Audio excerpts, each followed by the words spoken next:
Hola, buenas tardes. Estamos en el espacio Reflexionando Juntos.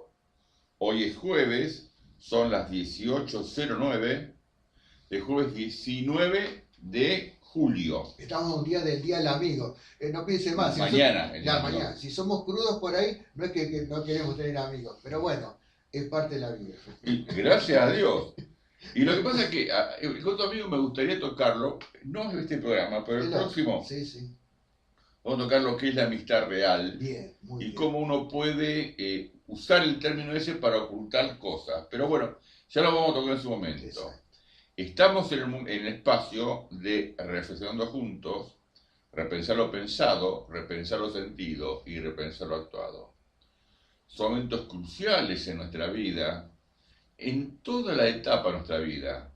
Cuando uno ya va teniendo un nivel de conciencia, se da cuenta que estamos en un vaivén, en un barco que está en medio de una tempestad y ni siquiera sabemos dónde está el puerto, que es lo peor, porque estamos en tempestad en el medio del mar y hemos perdido la brújula. O sea, Exacto. Estamos en un momento muy difícil, pertenezcamos a la ideología que sea, Al sector social que nos corresponde. a todo, pero estamos todos muy confundidos, muy conflictuados, muy ilustos, como digo, estamos a flor de piel, o sea, estamos en carne viva todos, estamos erizados como el puercoespín. Sí.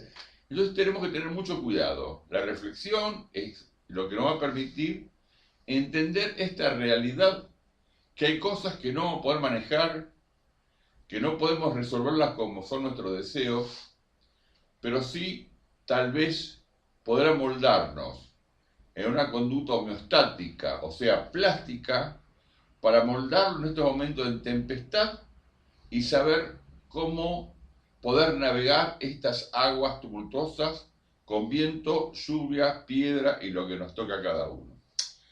Bueno, el tema es fundamentalmente tratar de no enfermarse, tratar de no somatizar esta angustia.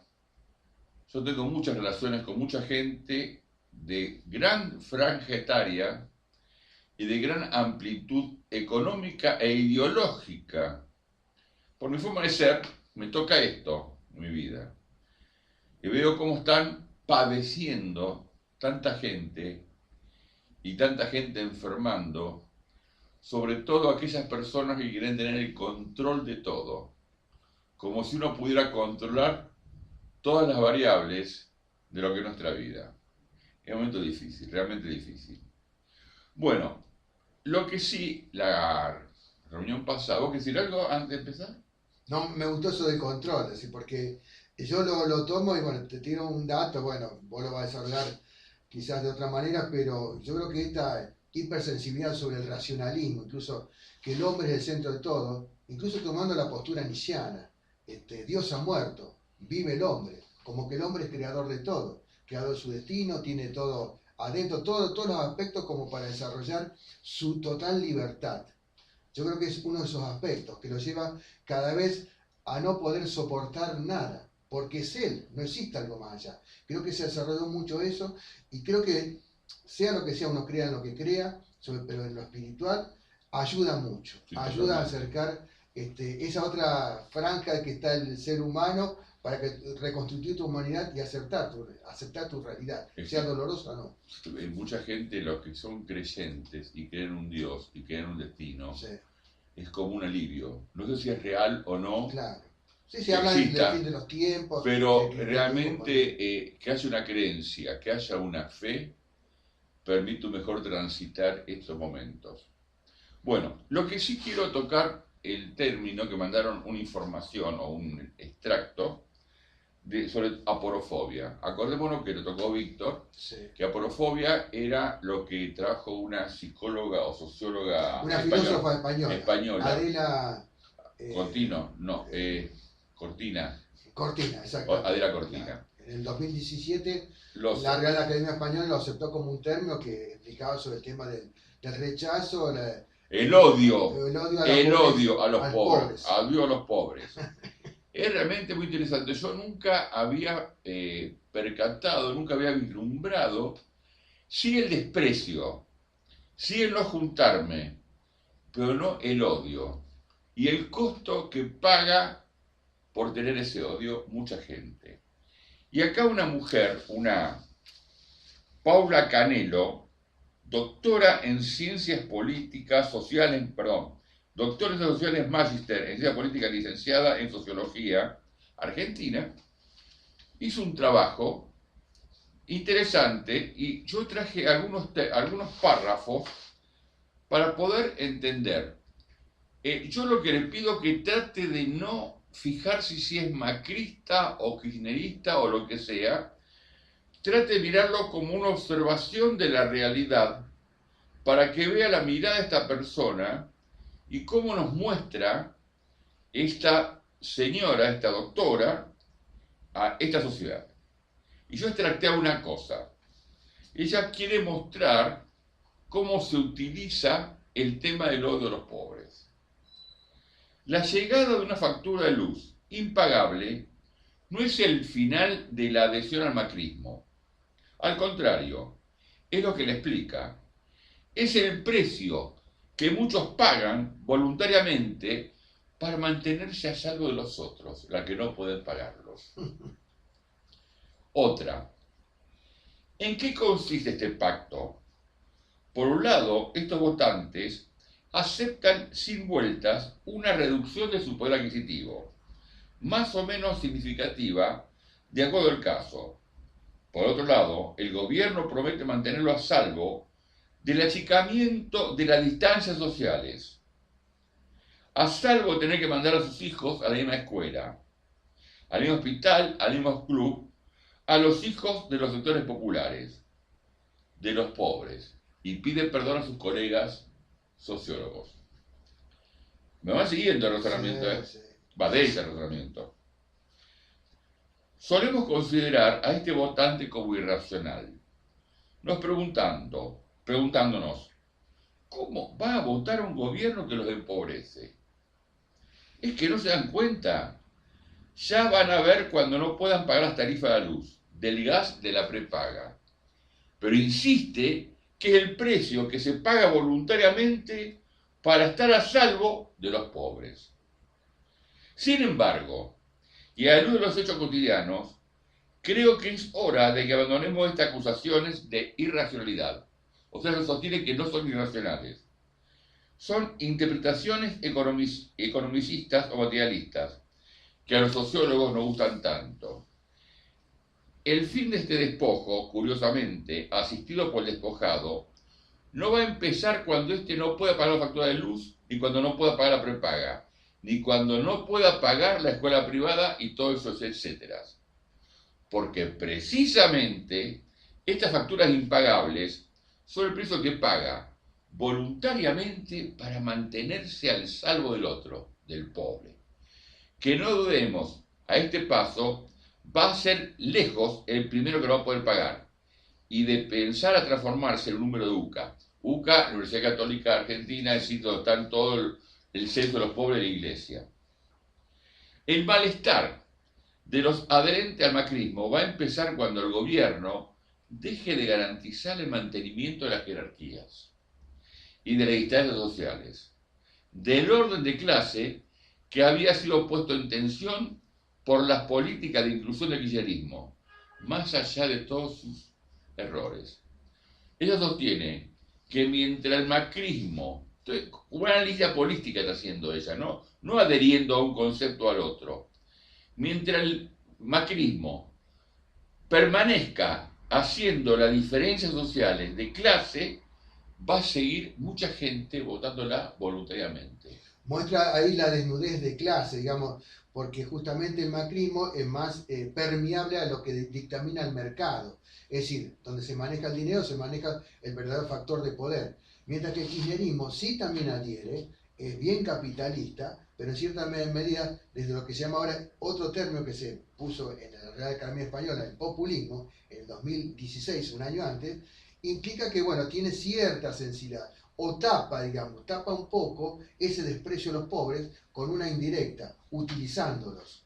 habría que decirle eso, el macrismo lo destruye. Y el llamado nacional populismo los cobija, pero también los coopta, los utiliza. Por eso también podemos decir, esa gran política, es cierto que la pobreza se mantiene en el 30% desde 50 años a esta parte. ¿Voy a seguir con esto? Perdón. No, por favor. Dice así ella, estoy hablando por ella. El rico que mande, la clase media, media. El pobre, bien lejos, lejos de todo. Por eso el macrismo no para de buscar, recrear, agitar a toda costa un clima de visceral odio social, porque es allí donde está su fortaleza, su parte del pacto, su capacidad para mantener las distancias sociales. Así que dejemos de esperar que dejen de votarlos cuando se den cuenta que no pueden pagar la luz, porque esta factura impagable es el precio que muchos pagan voluntariamente por mantenerse a salvo del otro. Como analista es impresionante.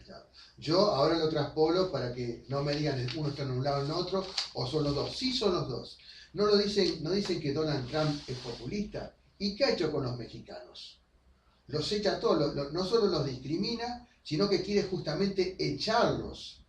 Y está favoreciendo, digamos, a sectores que supuestamente se han postergado durante los malos gobiernos demócratas para poner un republicanismo donde prácticamente sea más la pureza hasta de la raza blanca nórdica, anglosajona, frente a lo que son los latinos. Desde lo que se llama el social populismo, que es como se denomina ahora Trump, yo diría un nacionalismo que sería más bien tipo nazi, hay que decirlo claramente, está echando también a sectores latinoamericanos de la misma manera. El odio a los pobres, ya también. Fíjate vos, esto se mundializa y lo podemos tirar después de Europa porque, bueno, justamente la intelectual que hablamos española lo puso a referencia con los refugiados. Y yo digo refugiados, no migrantes. Refugiados son echados de su territorio. Pero no es el odio a los refugiados, porque vos digan que no quedó claro, es odio a los pobres, porque sean de su propia población, claro. Más allá si son inmigrantes, es pobres, es al pobre.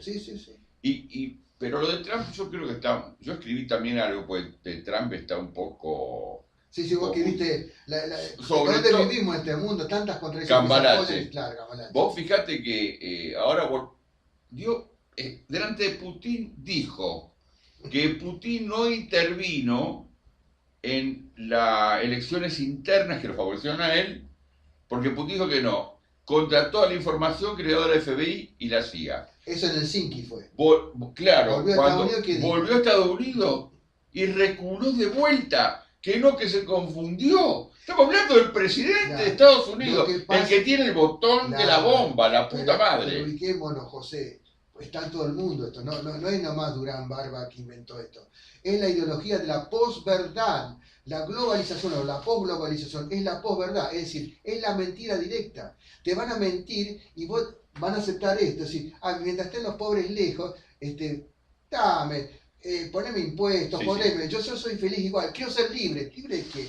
Dame la ley del aborto, soy libre, yo hago lo que quiero con esto, qué sé yo, pero cualquier Víctor, cosa. yo te hago una pregunta, ¿vos crees que Trump es realmente un tipo no, lúcido patológicamente o está muy enfermo? Sí, tiene su tara. Pero está contra vos, sabés que el poder de Estados Unidos pone la figura, vos sos el ejemplo, pero después tiene que pasar por el consejo fundamentalmente los militares, que le dicen, no, esto usted no lo puede hacer. No lo puede hacer. Pero tirarse públicamente contra la CIA y el FBI, que son las agencias más inteligentes del mundo, y le dice que... Pero vos te crees no lo charló antes. Yo estoy seguro que lo charló. ¿Vos crees que sí? Sí. Esto lo usan, son maquiavélicos. Puede ser. A mí, Jack, no sé. Como Macri, lo que dijo ayer, la conferencia de prensa, sí, que está toda armada. Es más, se equivocó eso de las velas y las banderas. Exactamente, pero Macri creo que... Coaching tiene. Sí, estoy de acuerdo que hay coachean, sí, está bien, pero el tema es, coachea con Peña, sí, ya sé. Pero el tema tiene que ver con que yo creo que Macri es un poco más, digamos, más armado, más inteligente que Trump. Yo creo que Trump lo que hizo me pareció una cosa que yo no podía creerlo. delante del enemigo principal histórico de Estados Unidos, el presidente ruso, decir que su propia agencia de inteligencia está confundido. Es muy... Bueno, pero van a analizar prácticamente, te doy otros datos. A ver. Siria. En Siria prácticamente han destruido a ISIS. ISIS incluso se lo cargan, se lo endingan al Premio Nobel de la Paz, Barack Obama. Y digo premio no dije es presidente, sino que Premio Nobel de la Paz, para emularlo con Henry Kissinger en Vietnam. Bueno, son los que han desarmado la guerra. Bueno, han destruido prácticamente al ISIS en toda Siria. Pero justamente antes de ayer, las fuerzas sirias estaban a 10 kilómetros del Golán. Hoy están a 4 kilómetros. Es el gran problema con Israel. Fíjate vos, Israel es gran aliado de Estados Unidos, pero también Rusia está bien, porque Rusia, estaban diciendo en Israel, viven no solo 80.000 norteamericanos, sino 1 millón de rusos. Así que nadie quiere que de Siria lleguen a atacar ahí y que se arma la gran confederación. Pero están al límite. 4 kilómetros te digo, y están ahí con las armas apuntando. Sí, pues está bien, pero eso incide cómo van a hablar ellos en Finlandia, para decir, bueno, aflojemos pero un poco, estás tácticamente. Pero estás interpretando como una táctica. Yo Claro. estoy evaluando de Trump que para mí no es una táctica. Creo que está chiflado. Pero hablando en sí, castellano. pero si no, no podría ni salir, no dejarían que ni fuera. Estuvo en Inglaterra. Ya no lo sé. No lo dejarían salir por hablar pedo, ¿viste? O están, En la NATO, ¿viste? Decirle, usted te pone más. ¿Por qué te pone más plata? Para comprar armas. Está bien. La explicación, digamos, del contubernio, de la conspiración funciona. Pero me parece demasiado aterrador. Sí. Lo que a mí me parece. Sí, no, también. Tal vez yo creo que está enfermo y no que sea tan conspirativo, porque no puedo creer que sea tan conspirativo. Es demasiado loco para ser conspirativo. Capaz, yo no sé, por su trayectoria. Es un hombre que antes no tuvo ningún cargo ejecutivo ni legislativo, un hombre que estaba en la política, tiene la habilidad del empresario, pero él es todo negocio. Yo te doy tanto y vos me das tanto. Yo te aprieto y está quizá bien, no maneja pero vos te vas de vuelta al tema. 70 años, ya más está bien, pero está por para mí está fuera de sus cabales. Yo lo veo enfermo. Sí, algunos dicen que lo quieren ya limpiar dentro de poco. Yo te dije el año pasado. Yo cuando el tipo volvió a Estados Unidos, yo pensaba, dijo, vuelve. Y si no se retractaba como se retractó al rato o al día siguiente que dijo, me equivoqué, me confundí lo que dije, digo, a este lo sacuden como a Kennedy. Claro. Lo pasan a un camino y lo despachan. Es lo que pensé. Lo que pasa es que yo creo que también el mismo poder armamentístico, bueno, todo el grupo militar de Estados Unidos tampoco puede ser mucho contra él, porque están viendo que tiene una ofensiva tremenda. Rusia está poderosa en armas, incluso está igualando o quizás superior, y China que también. Es decir, no podemos hacer nada, porque si nos debilitamos nosotros internamente, vienen los otros. Claro, pero vos siempre ves el lado estratégico. Pero ahí se maneja el mundo, pero yo creo que Trump, pero no tengo duda, pero yo creo que Trump está enfermo. Y sí, lo creo. Está absolutamente insano. Pero le sirve ahora, yo creo que le sirve. No sé si le sirve. Yo creo que Putin se está riendo, sí, tirado bajo la mesa. Por eso dice que es el mayor líder del mundo ahora, hace bastante está diciendo. Bueno, vamos a dejar ese tema y vamos a cognicidio que quedó pendiente la pasada, pues si no, se nos va a ir el tiempo de vuelta. Que tiene mucho que ver cognicidio con esto, porque es la postura. Por Dios, si tiene que ver. Yo no sé si tiene una estrategia de cognicidio. Si vos lo ves como estrategia... No, con y con los pobres el desprecio, porque también es una visión ideológica, decir, bueno, tenemos conocimiento de la realidad, pero en definitiva rechazamos aquello que nos puede integrar y nos puede permitir esa cierta paz que todos buscan en la sociedad para que nos conduzcamos, por ahí engañando a algunos, ponele que el capitalismo tiene esos desbalances, pero por lo menos convivir con algo que haga crecer, que sea un progreso social, y que el cognicidio es todo lo contrario, me parece. Es que vos te hablaste no sabes lo que cognicidio, ya habló de los cognicidios y no sabes lo que es. Ya lo hemos hablado otra vez, ya lo hemos tirado a la mesa.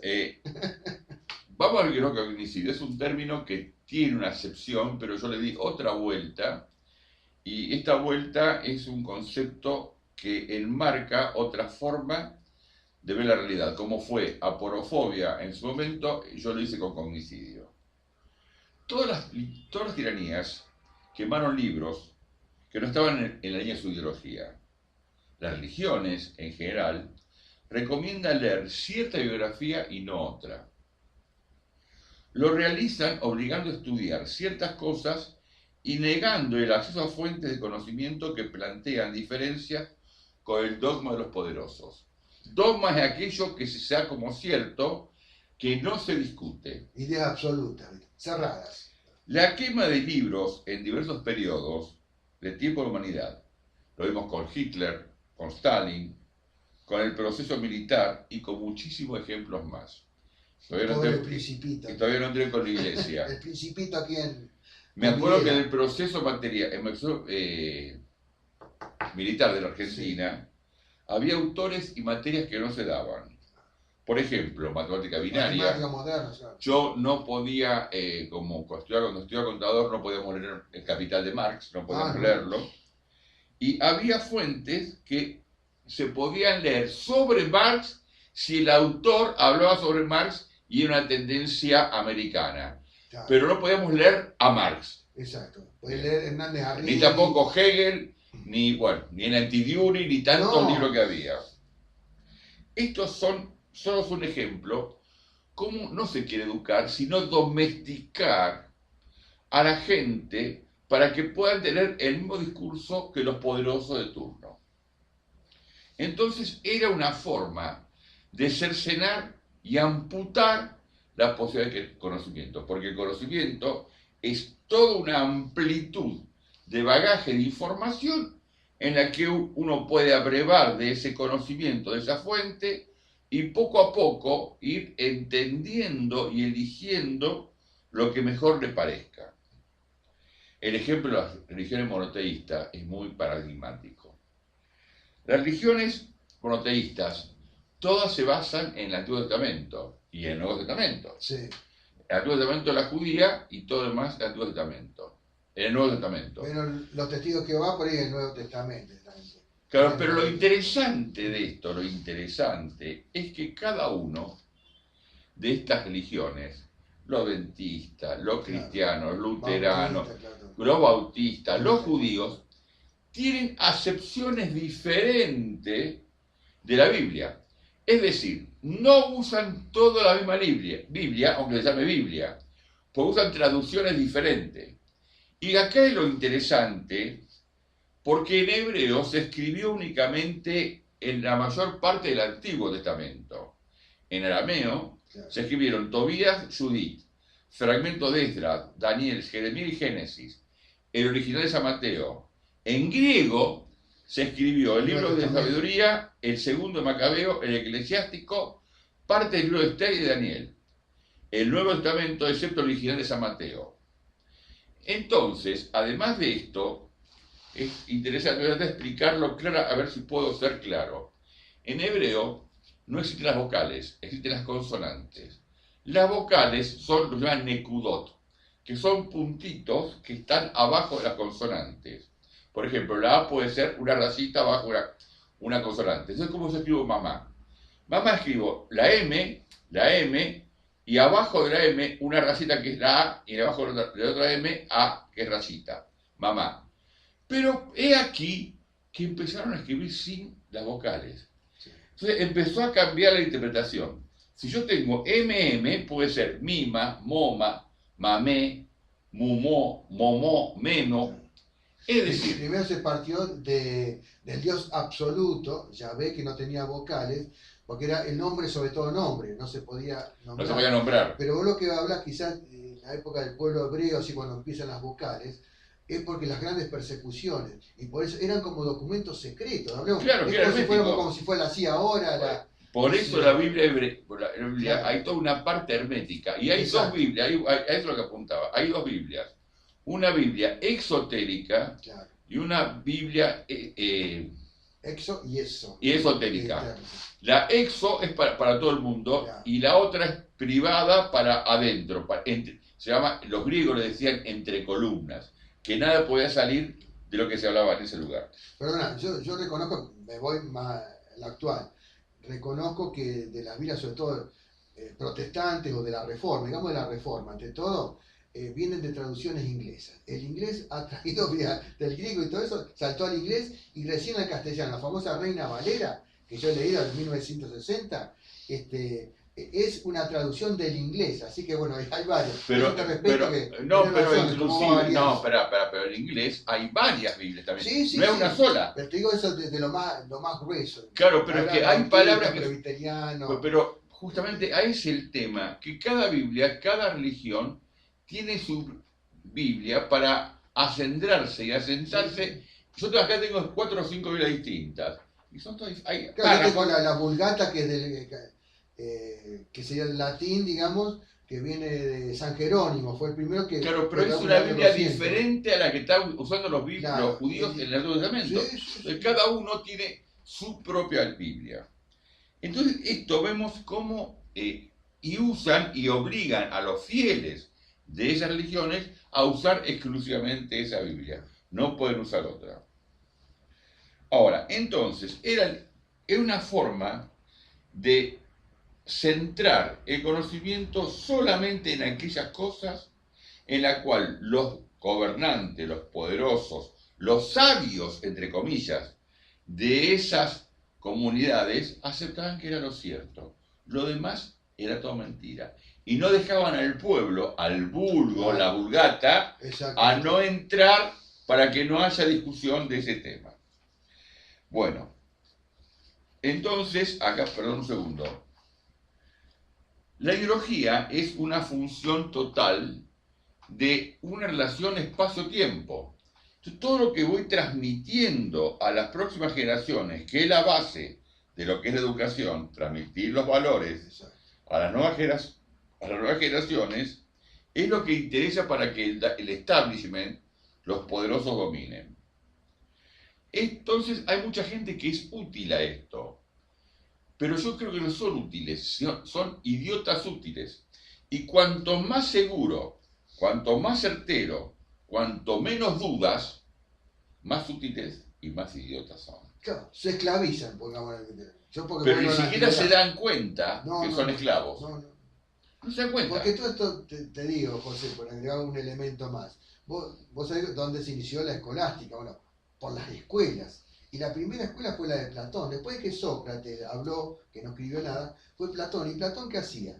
Llevaba a todos sus alumnos, mucho más jóvenes que él, ya era bastante avanzado en edad, y lo tenía Aristóteles justamente el mejor discípulo, y caminaban horas y horas. Primero hacían todo un ejercicio, incluso respiración, y hablaban. Ahí surge la escolástica, surge la escuela. Y después viene la ilustración, hablemos del modernismo. Pero nunca se perdió lo escolástico. Vos fijate, lo de Sarmiento, las escuelas, también hay sesgo, esto para tomarlo en cuenta ahora, el homicidio. Hay ideas de escuela y hay gente que está estructurada y lo que me dicen la escuela es sagrado y no cambian nada de eso. A pesar de la ilustración, que el hombre puede ser más pensador independiente, sigue esclavo a eso, sin darse cuenta, lo que vos decís. Totalmente, pero además, fíjate vos La que actualidad, digamos, en la ¿no? actualidad piensan que en la escuela hay temas que no se pueden meter. Ah, Por sí, ejemplo, en la escuela no se puede, hay toda una línea de pensamiento que los padres no permiten que la escuela hable de sexualidad. exacto, es tremendo, tremendo. Que hable de genitalidad, sí, que explique los órganos, Claro, pero de sexualidad, claro, exacto. que no entren a hablar de eso. Sí. Y hay padres convencidos que es lo mejor para sus hijos. Y se arma el gran lío es cuando los profesores o las escuelas se meten en el tema sexualidad. Ahora, ¿qué es otro proceso en el cual estamos jugando que es bastante, digamos, de tipo paradigmático? Es cuando la gente toma como cierto lo que le enseñaron en la escuela o lo que le transmitieron sus padres. Entonces yo una vez escribí algo. Cuando más conozco, más dudo. Exacto. Y cuanto más dudo, más aprendo. Solo sé que nada sé, como decía Sócrates. Claro, pero yo lo completé cuando me doy cuenta que no sé y Claro. puedo empezar a aprender de lo que no sé. Entonces puedo seguir investigando en una espiral abarcativo entre la duda y el conocimiento permanente, pero teniendo la certeza que nunca sé todo y que nunca tengo certeza de nada. ¿Y viste los motivos, la alegría que te da? Totalmente. Es impresionante. Sí, sí, Pero sí. aparte hay una, bueno, eso es psicología. Cuando uno va aprendiendo, va acumulando información, y de pronto sucede como un clic. Es decir, hay una acumulación de información luego un salto en calidad y uno tiene una mayor comprensión de esa realidad. Esto, para que me entiendan, lo voy a hacer así. Cuando yo estudio lo que estudie, psicología, contador, médico, abogado, voy acumulando materias, o periodista. Claro, sí. Una materia, dos materias, tres materias, cuatro materias, 15 materias, 25 materias. La última materia, teóricamente, se produce un clic. En ese clic hay una acumulación y un salto en calidad. Dejé de ser un estudiante para ser un profesional, Exacto. para ser periodista, contador, psicólogo, médico. O hacer un doctorado. Exactamente. Combinar todo el conocimiento. Entonces, la acumulación de información produce un salto en calidad que me permite, si quiero en plata, yo junto 1 peso, 2 pesos, 10 pesos, 100 pesos, 1000 pesos, 1 millón de pesos, 2 millones de pesos, 3 millones de pesos. De pronto sucede, si logro, salto en calidad y soy millonario. Es decir, no es que va separado la acumulación con la calidad, van juntas. Hay cantidad y luego hay calidad. Pero después, cuando yo logro esos clics del conocimiento en la cual voy logrando cosas, lo interesante es que produce una depresión, se llama depresión iatrógena. Cuando tomo conciencia de lo que sé, asusta. Porque cuando uno va aprendiendo, va sabiendo, va, digamos, logrando nueva comprensión de esa realidad, se produce un grado de responsabilidad mayor. Claro. Los valores se te caen y dices, bueno, ¿y ahora qué? ¿Y ahora qué? ¿El piso era piso? ¿El techo era techo? ¿La pared era pared? ¿El horizonte era ese o era otro? Ya es depresión iatrógena eso. Pero fíjate vos una cosa que me pasó con un familiar querido mío, que empezamos a discutir más joven. Entonces estaba muy como soberbio. Entonces yo le digo, mira, yo estudié esto, o sea, soy tal cosa y tal cosa, 2 profesiones. Entonces me miró, ¿qué? ¿Acaso? Enojado, ¿no? ¿Las profesiones te dan capacidad para saber? Le digo, no, pero me obligó a leer muchos libros. Y tuve que leer muchos libros, cosa que vos no hiciste. Se enojó mucho. Pero, claro. Había que estructurarlo, va a decir que pará, calmate, vamos a Claro, si vos, yo sé cuando discuto con alguien, yo le pregunto, ¿vos leíste este libro, leíste? Cuando leas discutimos, porque si no es una discusión desde la pasión, sí, no desde la comprensión y decir del esfuerzo de poder. Y el otro día vi una información, y hablando de cognicidio, de la democracia, lo que puede elegir son los eficientes. No me acuerdo el nombre técnico. El gobierno de los conocedores. Bueno, no me acuerdo ahora, no escolástico, bueno, yo me acuerdo. Pero realmente me sorprendí que hay toda una corriente en la cual se quiere lograr que lo que puede elegir y ser elegidos tiene que tener un nivel mínimo. Claro, hay un voto selectivo, creo que. Claro, pero no sé si es una élite. Tiene que ver que haya un esfuerzo para poder votar y ser elegido. Claro, hay ejemplos que a mí me confunden. Por ejemplo, un tipo como Lula. Claro. Pero yo no sé Lula cuánto es su grado. Calculo que tiene un gran esfuerzo para aprender, para estudiar. Porque de un obrero metalúrgico, obrero cualunque metalúrgico, cualunque me refiero raso, llegó a tener una comprensión de la economía muy, muy avanzado. Bueno, pero estuvo, claro, en todos esos foros. Uno sabe porque yo tuve, no sé la corriente de él, pero dentro del marxismo, si vos te ponés y sos militante y te formas y sos un cuadro, te dan una formación intelectual. Si realmente tiene la vocación el hombre. Aparte, vos recordás que perdió 3 elecciones. Así que mira, fueron 12 años prácticamente. Sí, 12 o 15 años que se va para. Doy como un ejemplo de Lula porque a mí un obrero como él me sorprende. En cambio, el Che Guevara, o médico, o Fidel Castro, abogado. Es decir, eran tipos muy. Pepe Mujica, sociólogo. Claro. Entonces, son tipos que eran muy, muy instruidos, muy cultos. El caso Lula es el único que me sorprende. Y otro el de Polonia, Lech Walesa, que era un obrero de los astilleros. Y el nuestro, que es de Luis Fuerza, del Cordobazo. ¿Cómo? Sí, Tosco. Agustín Tosco también. Sí, ¿no? señor. Sin embargo. Aparentemente fue. Pero yo no, hay cosas que yo no conozco su historial. pero sí creo que tiene que haber gente que mínimamente para hablar y decidir y ser elegido y poder elegir, tiene que tener un cierto nivel y un esfuerzo. Es mi criterio, esto es personal. Seguimos lo que estaba hablando de Cognicidio. Sí. cognicidio. El cognicidio es una estrategia de los poderosos para que uno tenga acceso exclusivamente a la información en la cual confirma lo que yo digo es cierto. Claro. Y es peor, a veces los gobernantes no saben si hay otra opción, porque creen absolutamente lo que están diciendo, no dudan. Y aparte después recompensas. Si yo pertenezco a ese grupo, tengo ciertas recompensas. En el caso de aporofobia, que se pagan los pobres. O en el caso de los que tienen recompensa económica, que tengan posibilidad al consumo, o a los viajes, o a qué sé yo. O bueno, ahora que no se saquen bueno, o que las retenciones se mantengan ahí o que bajen. El tema de retención es muy divertido, No, realmente.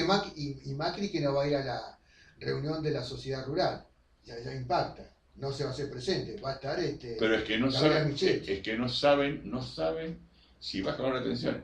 Que el radicalismo le esté dando la razón y el FMI le está dando la razón claro. a los K, es un mundo muy loco. Sí.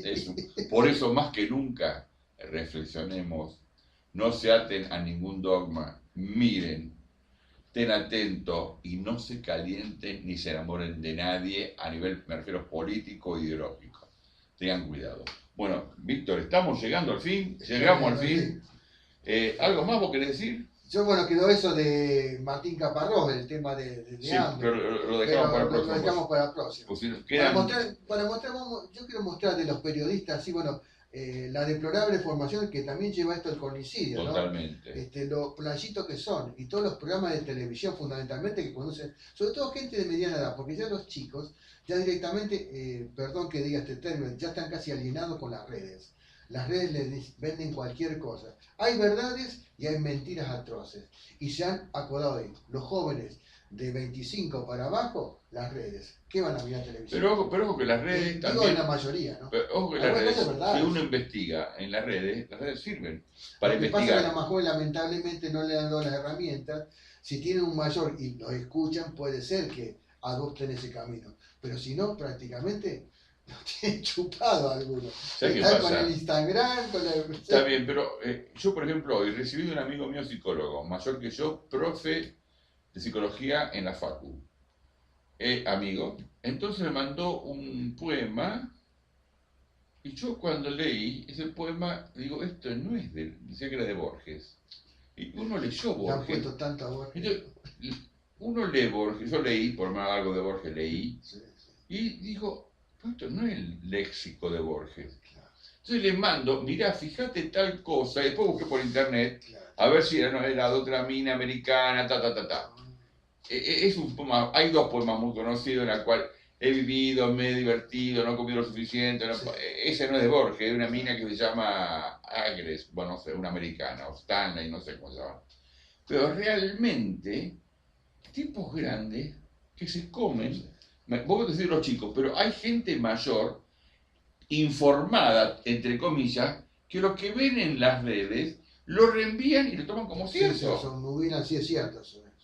Pero me parece muy paradigmático como tipo, vos decís, pero ¿cómo no se da cuenta de esto?